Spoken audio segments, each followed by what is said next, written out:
spend like a decade building this brilliant, beloved tech startup from the ground up. Oh, yeah, you're sleeping under your desk, pouring everything into it. Exactly. You weather the market crashes, you cultivate this incredibly loyal user base that just roots for you, and then finally, you take the company public. You ring the bell. Right, the ultimate vindication. Yeah, it's huge. But then, exactly 9 days later, a massive corporate conglomerate swoops in, hostile takeovers your board, and liquidates everything you built just to boost their Q3 earnings report. It is the ultimate systemic betrayal. I mean, you were allowed to reach the summit, but only so someone else can plant their corporate flag on your back. And that dynamic, that feeling, is the pulsing core of what we are unpacking on this deep dive today. We are looking at the absolute shock waves coming out of the July 6, 2026 Monday Night Raw in Chicago. Right, the night fan favorite Sami Zayn lost his newly won undisputed WWE Championship to a returning CM Punk. Exactly. And this wasn't just, a surprising match result. It is this massive collision between organic, deeply emotional fan investment and the cold, unyielding reality of corporate booking. It really is. So we've got a whole stack of sources to help you understand this. We're pulling from backstage industry reports from the Wrestling Observer and Fightful Select, an analysis of Triple H's creative missteps from Sportskeeda, and just the raw, unfiltered fan reactions from the Earreal Squared Circle Reddit community. Yeah, the mission today is really to explore the mechanics behind why a historic title reign was gutted so quickly. Right, how this panic booking completely reshapes the massive SummerSlam 2026 card and what it ultimately reveals about the business model in this completely new corporate era of wrestling. Because the sheer velocity of this pivot is what makes it so jarring for the audience. I mean, the contrast between June 27 and July 6 is essentially night and day. Okay, let's unpack this. Because if you watched Night of Champions at the end of June, you saw what felt like the climax of a 10-year movie. It was incredibly emotional. Yeah. Sami Zayn enters this grueling triple threat match against Cody Rhodes and Gunther, and against all odds, he wins. He becomes the first Muslim superstar to hold the undisputed championship. It cements him as a Grand Slam champion. Right, and the visual of him holding that title, the raw emotion in the building, it felt permanent, It really did. But then, fast forward just 9 days to Raw in Chicago, the storyline abruptly pivots. Cody Rhodes is brutally injured backstage by Gunther. He's suddenly not medically cleared? Right, so General Manager Nick Aldis is panicking, and then, out of nowhere, CM Punk returns from a 3-month hiatus, hijacks Cody's spot in the main event, and just pins Sami to win his 8th world title. And the underlying text of that match was incredibly pointed, too. Punk didn't just hit his standard offense to win. No, he didn't. He deliberately used Sami's own signature move, the Blue Thunderbomb, against him to set up the finish. It was designed to be humiliating. That was wild to watch. But the real tell happened before the bell even rang. Over on the Real Squared Circle Reddit community, a user named Obsidian Conspiracy X highlighted this crucial detail about the ring entrances. Oh, this was fascinating. Yeah, WWE had Sami Zayn, the reigning, defending, undisputed champion, enter the ring first. Which feels completely backward. Exactly. In the mechanical psychology of wrestling, it is a massive subconscious signal. The champion almost universally enters last. Right. So when the production truck sends the champion out first, they are quietly telegraphing to the audience that a title change is imminent. They are stripping the aura of the champion before the match even begins. It feels like winning that luxury sports car on a game show, only to have the repo man tow it out of your driveway the next morning. That's exactly what it feels like. But I have to push back here for a second. Look at the raw metrics. Punk returning in his hometown of Chicago, winning the world title by surprise on free television. That instantly injects a massive shot of adrenaline into the product, doesn't it? Oh, for sure. The television ratings absolutely reflect a massive spike. Right. And as SmackDown prepares to transition back to a 2-hour format, doesn't a moment like this make the weekly television feel incredibly dangerous and must-see? I mean, the pop in the arena was deafening. The viral clips generated tens of millions of impressions overnight. You can't deny that. Yeah. But you have to weigh that short-term metric against the long-term emotional whiplash inflicted on the fan base. What this sequence of events exposed is a fundamental truth about how WWE internally categorizes its talent. Right. Because while the fans viewed Sami Zayn as the ultimate triumphant hero who had finally shattered the glass ceiling, The internal booking spreadsheet clearly listed him as a transitional champion. just a human bridge to get the belt from June to August. Exactly. And that massive disconnect between who the fans choose as their hero and who the company designates as their star forces us to look closely at the backstage reality. Yeah, let's get into that. Because in this new TKO era, the definition of a top star has radically shifted. Dave Meltzer's recent breakdown in the Wrestling Observer newsletter crystallized this. And what did he find? He reported that WWE executives simply do not view Sami Zayn as a money player. A money player. Yeah. Ugh.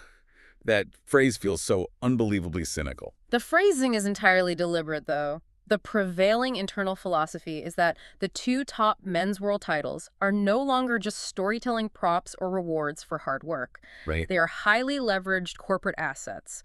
They are reserved exclusively for perceived massive financial draws. Okay, but here's where it gets really interesting, though. I have to challenge that corporate logic. Okay, go for it. If you look at the internal data over the last quarter, Sami Zayn's merchandise was consistently outselling almost every other top star. True. The live crowds are screaming his name in every city on every continent. People are literally crying when he wins. How is massive merchandise revenue and elite ticket sales not the literal definition of a money player in TKO's eyes? Doesn't fan reaction directly equal money? What's fascinating here is the subtle but massive distinction TKO makes between a beloved character and a corporate marquee attraction. Okay, break that down. Sami Zayn absolutely moves merchandise. He sells tickets to the hardcore fan base. But when the board of directors and the television executives define a money player, they are looking at a much wider radius. Mainstream crossover appeal. Exactly. They are optimizing for the casual viewer who is casually scrolling through the Netflix app internationally. Ah, right. CM Punk, who reportedly returned looking physically phenomenal, is a proven lightning rod for controversy. He generates headlines in mainstream sports outlets outside of the wrestling bubble. Yeah, you that. So when you are trying to secure nine-figure sponsorships, an unpredictable, heavily tattooed lightning rod like Punk is viewed as a safer, more marketable anchor for a premium live event than a beloved underdog. Wow. So it's not about the decibel level in the arena, it's about the click-through rate on a streaming service thumbnail in 140 different countries. It is about raw algorithm optimization. And, the fan backlash on Reddit shows a complete rejection of that philosophy. Oh, they are furious. The phrase dominating the forums is that Sami got Kofi a direct reference to Kofi Mania a few years ago. Right, the sentiment is that Sami was given this disrespectful, abbreviated here, shut up title reign. Yeah. Just to pacify the vocal fan base for a week. Before the company aggressively reverted to its corporate plan. And a lot of that resentment is being aimed directly at CM Punk.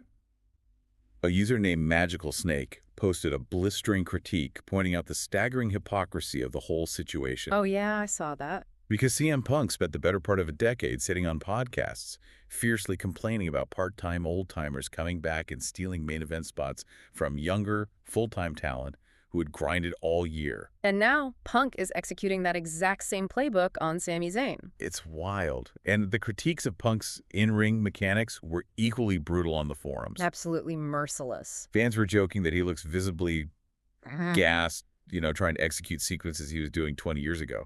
Like, the top comment suggested his finishing move, the GTS Go to Sleep, should be legally renamed the KTC. Knee to chest. Yeah, because he simply cannot get the physical elevation required to make the move look devastating anymore. I mean, it's funny, but the irony is, from a corporate perspective, the aesthetic quality of the knee strike is entirely irrelevant. Right. They don't care.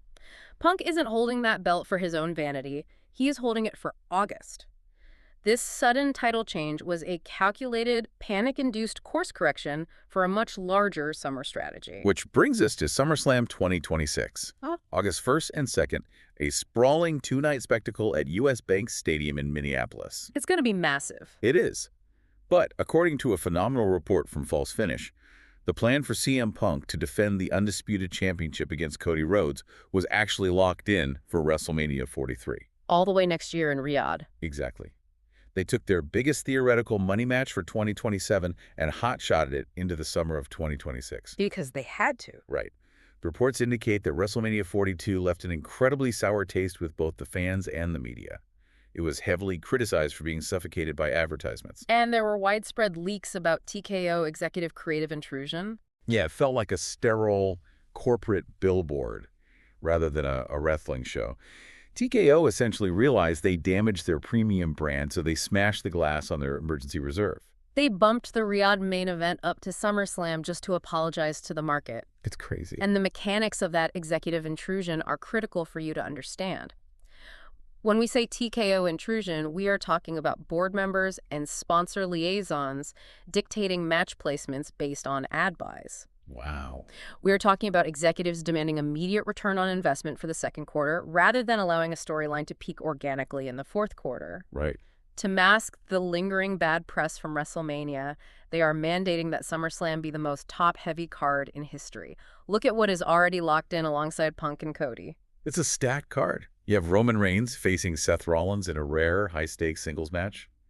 Liv Morgan defending against IYOSKY. Yeah. And the company heavily leaning into a highly anticipated Hell in a Cell rematch between Brock Lesnar and Obafemi. Which is a massive escalation, considering Obafemi just dominantly dismantled Lesnar at WrestleMania 42. Right. It feels exactly like a major Hollywood movie studio that just dropped a massive, critically panned holiday blockbuster. Oh, that's a great comparison. The Rotten Tomatoes score is terrible, the opening weekend was soft, and the investors are furious. So the studio panics. They go into the vault, take their highly anticipated Avengers-level sequel that wasn't supposed to come out for another year. And they rush it into summer theaters just to aggressively win back the box office narrative. Exactly. That analogy perfectly captures the business mechanism at play here. They are trying to manufacture a spectacle so loud that it drowns out the memory of WrestleMania 42. But to manufacture that level of volume, they have to sacrifice the organic, slow burn, emotional payoffs. You have to sacrifice Sami Zayn. So what does this all mean for the actual television product? Because if you are forcing an Avengers-level sequel into a timeline where it doesn't belong, you're going to break the script. Oh, completely. Sportskeeda published a really deep dive into Triple H's creative direction leading into this specific SummerSlam, and it paints a picture of absolute structural chaos behind the scenes. Yeah, their analysis focuses heavily on how this compressed timeline destroys the pacing of weekly television. Right. When you only have 4 weeks to build a stadium show, you cannot utilize A to B to C storytelling. You have to jump violently from A to D. Which leads to his first mistake. They pointed out that Triple H could have easily let Sami carry the belt for just a few more weeks. Yeah, he could have dropped it to Punk at Saturday night's main event XLV. Exactly. Sami retains some credibility by defending it a few times, Punk still gets his massive pop, and the fans don't feel like they were victims of a bait-and-switch. But the corporate mandate wouldn't wait for Saturday night's main event, and the collateral damage of rushing that main event is that the rest of the roster is left in limbo. It's an incomplete card. With less than a month until a 2-night stadium show, only 4 matches are officially confirmed. You have massive needle-moving stars like LA Knight, Gunther, Charlotte Flair, and Jade Cargill just floating around on Raw and SmackDown with no clear direction. Just waiting. Because the writers had to tear up the script for the world title, they are now forcing these other stars into compressed, nonsensical television builds. Like, LA Knight is going to have to randomly attack someone next week just to justify being on the poster. And add to that the complete vacuum surrounding the WWE Women's Championship. Right, Rhea Ripley's sudden knee injury has left the title picture entirely unresolved. So you have a missing champion, a rushed main event, and a roster of stranded stars. It creates a palpable sense of disorganization heading into the company's second biggest asset of the year. It really makes you question the prevailing narrative about the creative team.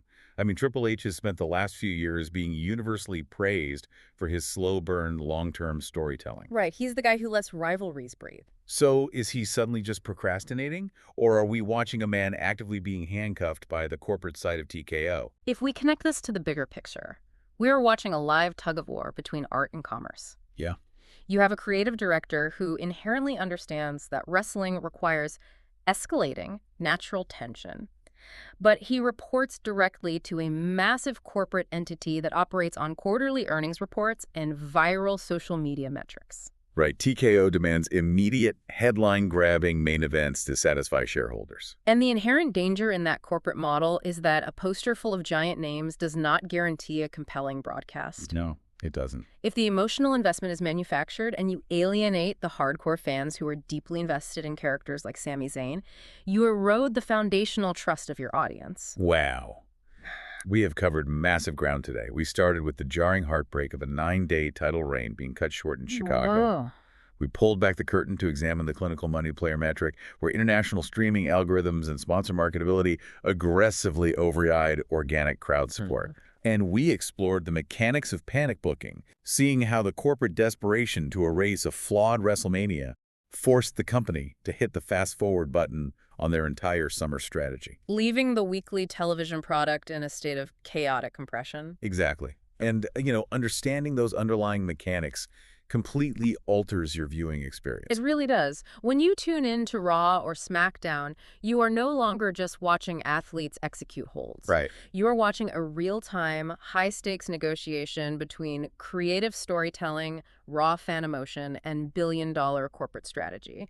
Every match finish is a boardroom compromise. It leaves you looking at the product through a totally different lens. It also leaves us with a lingering, somewhat uncomfortable question about the future of the medium. What's that?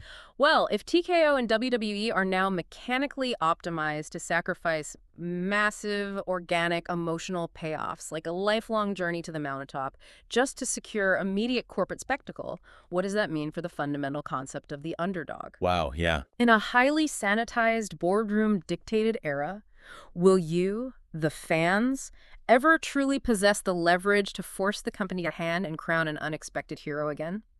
Or is the era of the true, unscripted underdog champion permanently dead? That is a phenomenal question to end on, because the entire magic of this industry relies on the belief that if you grind hard enough and the people cheer loud enough, you can actually change the script. Right. If the mountain is just a green screen for a corporate ad, why keep climbing?